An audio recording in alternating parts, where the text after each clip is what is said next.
इस कार्यक्रम के पुण्यार्जक हैं प्राचीन श्री अग्रवाल दिगंबर जैन पंचायत रजिस्टर धर्मपुरा, प्रधान श्री चक्रेश जैन, महामंत्री श्री विजेंद्र जैन, कोषाध्यक्ष श्री शेखर जैन, सचिव श्री नीरज जैन, मंदिर मैनेजर श्री पुनीत जैन, पंच कल्याणक महोत्सव समिति श्री 1008 पारसनाथ जैन मंदिर, वर्धमान कॉलोनी, सागर, मध्य प्रदेश।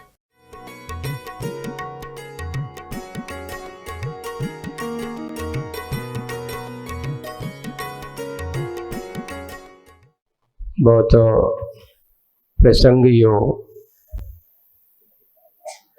आज का मुकमाटी में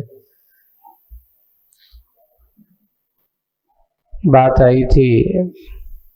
कांटों की तरफ से बहुत बड़ी शिकायत,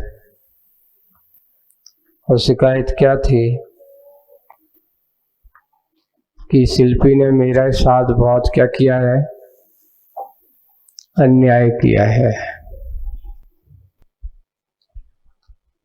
जबकि कांटे एकांत से बुरे नहीं होते। हमें अपमानित किया गया है और अपना अपमानित होने के कारण से उन्होंने एक माटी के सामने ये बात कह दी कि शिल्पी को हम सबसे क्षमा मांगना चाहिए। क्या करना चाहिए? इस भूल के लिए तो सूल से क्षमा याचना करे माँ, ऐसा कहा। कौन करे? शिल्पी करे। इनको तो हमसे क्षमा मांगना जरूरी है। तो आगे अब माटी का संबोधन होता है। माटी उनको उद्बोधन देती है, समझाती है। क्या होता है? पेज नंबर 105 पे निकालेंगे। अब माटी का संबोधन होता है। अरे सुनो, कुंभकार का स्वभाव शील तुम्हें कहाँ ज्ञात है? यानी आपको अभी उसके स्वभाव के बारे में सही परिचय नहीं है। जो अपार अपरंपार, क्षमा सागर के उस पार, क्षमा सागर के उस पार को पा चुका है। क्षमा की मूर्ति, क्षमा का अवतार है। आप उससे क्षमा मांगने की बात कर रहे हो? अरे वो शिल्पी जो है उसका स्वभाव कैसा है? स्वभावशील तुम्हें ज्ञात नहीं है। उसके शील कहो, स्वभाव कहो, एक ही बात है। यानी आपको उसके आचरण की पूरी अच्छी जानकारी नहीं है। ये तो विशेष है। इसको अपन समझने का प्रयास करें। वो तो क्षमा के पार, क्षमा का सागर के उस पार को भी पार चुका है। देखिए, आप इस पार की बात कर रहे हो। उसने अपने जीवन को इतना क्षमा का सागर बना के रखा है, तो वो इस पार का नहीं, क्षमा का उस पार, यानी उसने पार पा चुका है। क्षमा की मूर्ति है और क्षमा का साक्षात अवतार है। अर्थात यहाँ पर क्रोध की कोई बात है ही नहीं है। अपमान की जो तुम सोच रहे हो कि इस शिल्पी ने मेरा या कुंभकार ने मेरा अपमान किया है, मेरे ऊपर आघात पहुंचाया है, इतना निश्चित है उसने तुम्हें जानबूझ करके नहीं आघात पहुंचाया। क्यों? क्योंकि वो किसी का आघात करना ही नहीं चाहता। वो किसी को कष्ट देना ही नहीं चाहता। सही बात तो वही है।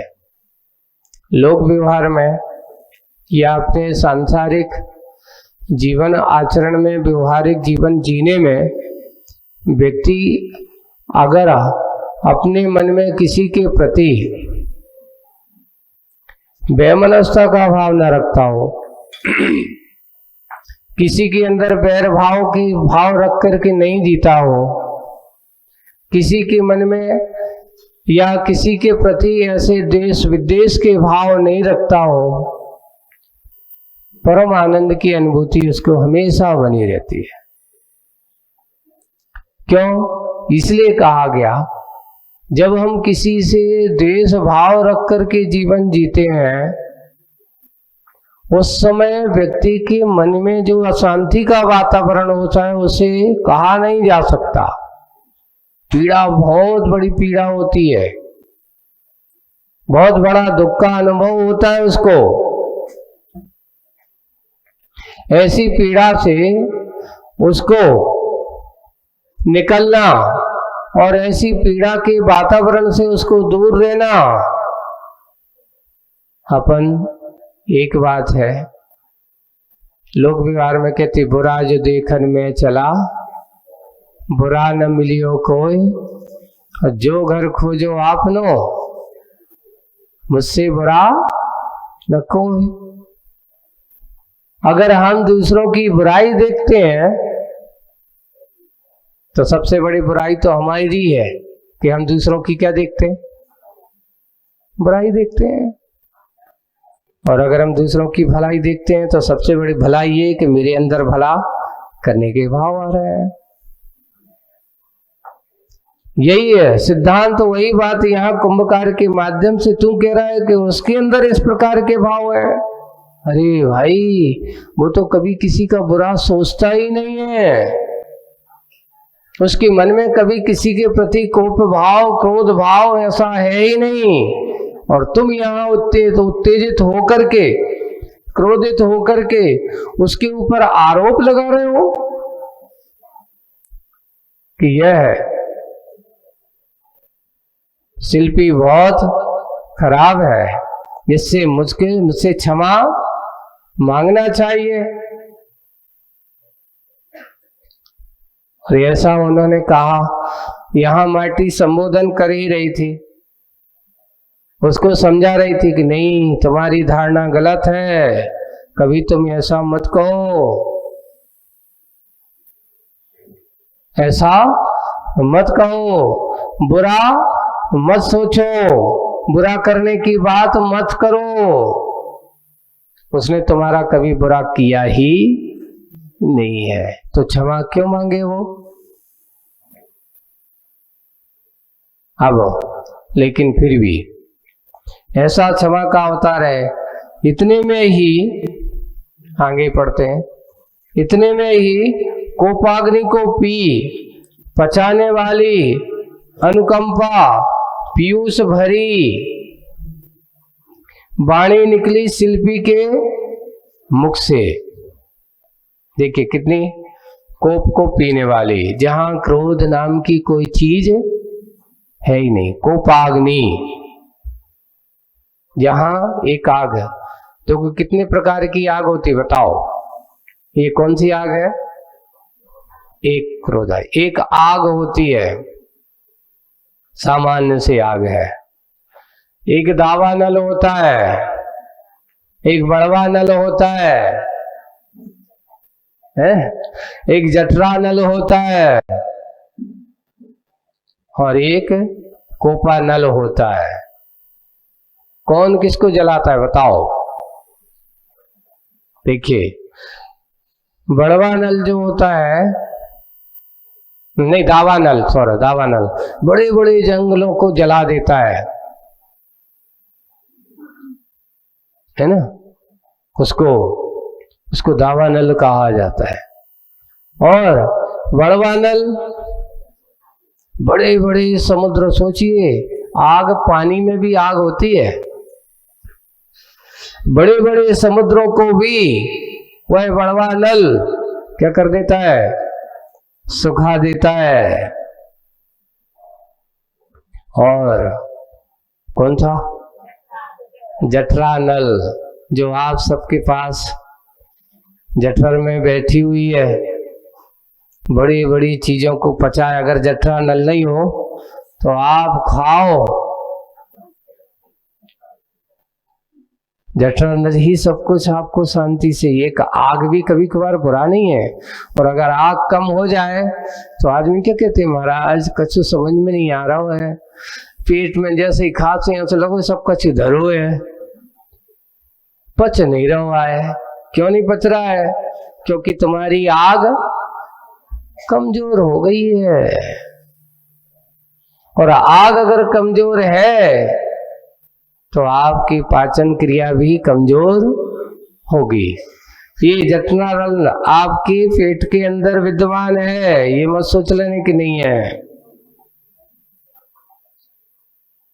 जो आपके लिए, जो आप खान पीन करते हो उससे वह पचाने का काम करती है, जला भस्म कर देती है सब कुछ। देखिए आपके पास जो जठरानल है और एक तीर्थंकरों के पास भी है। कहते तीर्थंकरों की और चक्रवर्ती के बारे में ऐसा लिखा गया है, आगम में कहा, वे खाते तो हैं,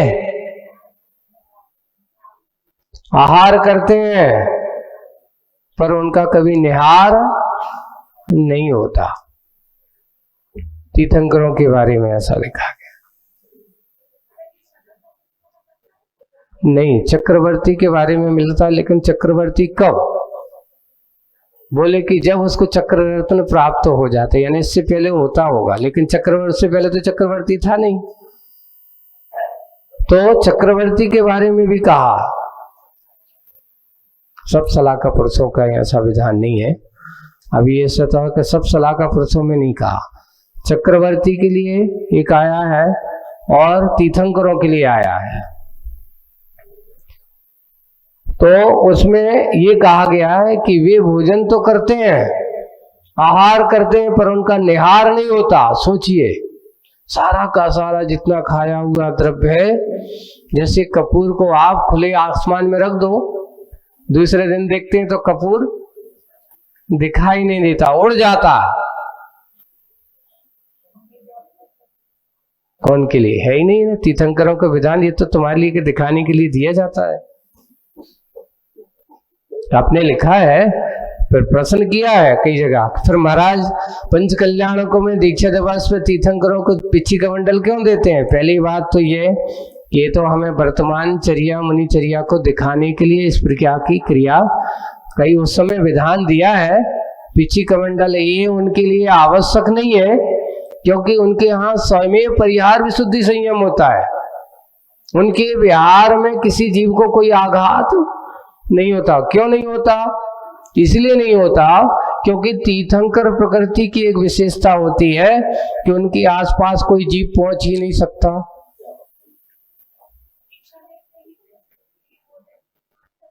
हाँ, ये भी बात है। और जैसे ही वो 63 रिद्धि से संपन्न होते हैं, यानी एक अपने आप में उनके पास ऐसे परिहार विशुद्धि संयम की प्रवृत्ति, वो विहार करते मुनि अवस्था में भी, तो उठते बैठते समय भी उन्हें किसी प्रकार की जीवों की आराधना होती नहीं है।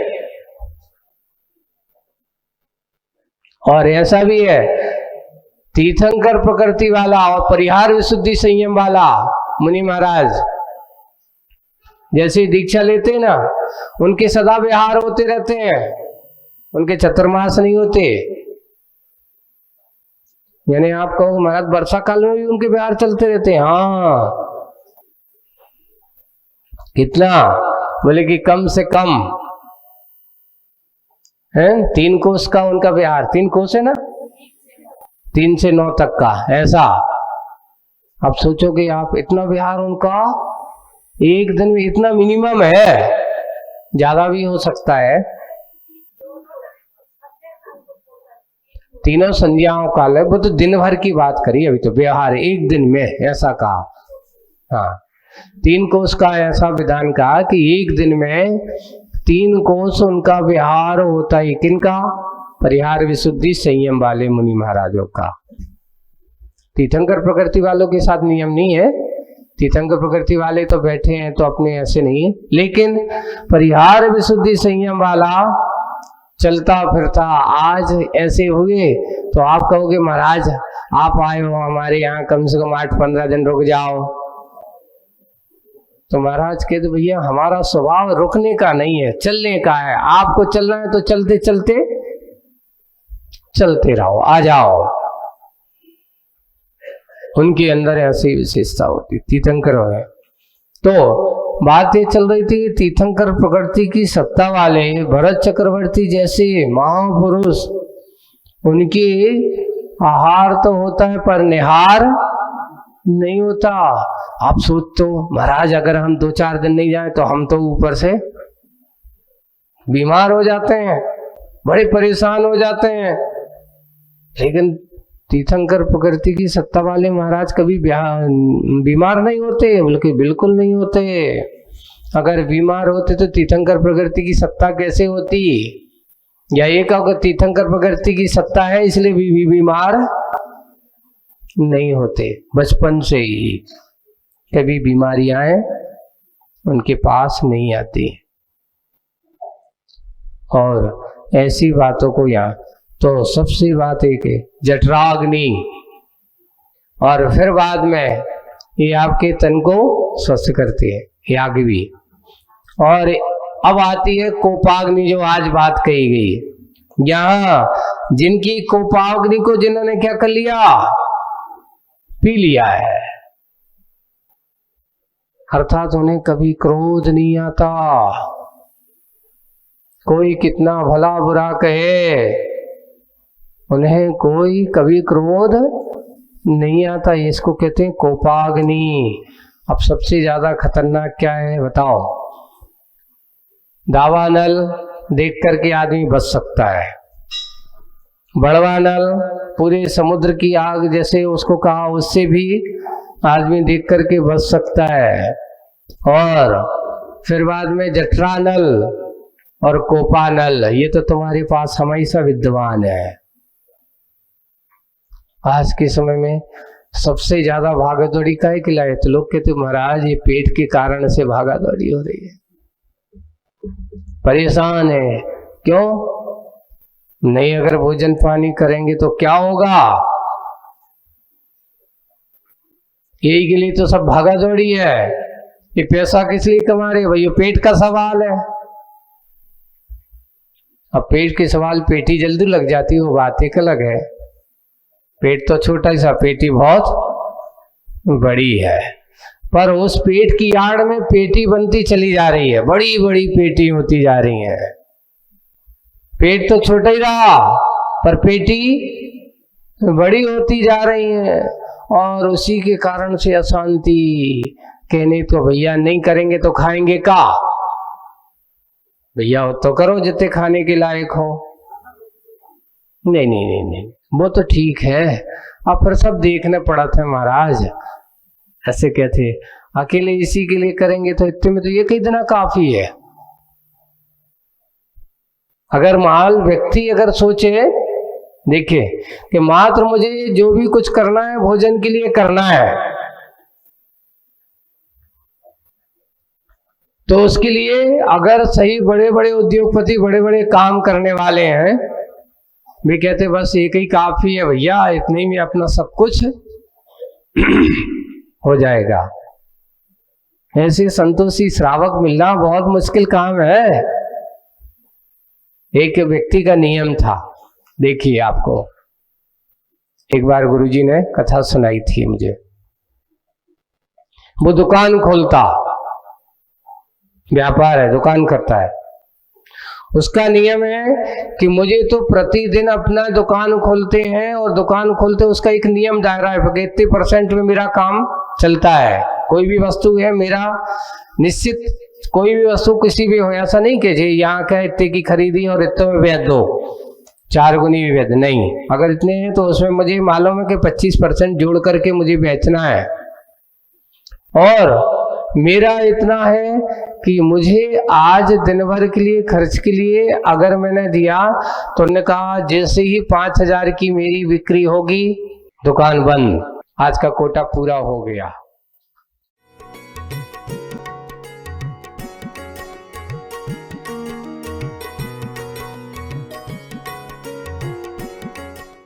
इस कार्यक्रम के पुण्यार्चक थे प्राचीन श्री अग्रवाल दिगंबर जैन पंचायत रजिस्टर धर्मपुरा, प्रधान श्री चक्रेश जैन, महामंत्री श्री विजेंद्र जैन, कोषाध्यक्ष श्री शेखर जैन, सचिव श्री नीरज जैन, मंदिर मैनेजर श्री पुनीत जैन। पंच कल्याणक महोत्सव समिति श्री 1008 पारसनाथ जैन मंदिर, वर्धमान कॉलोनी, सागर, मध्य प्रदेश।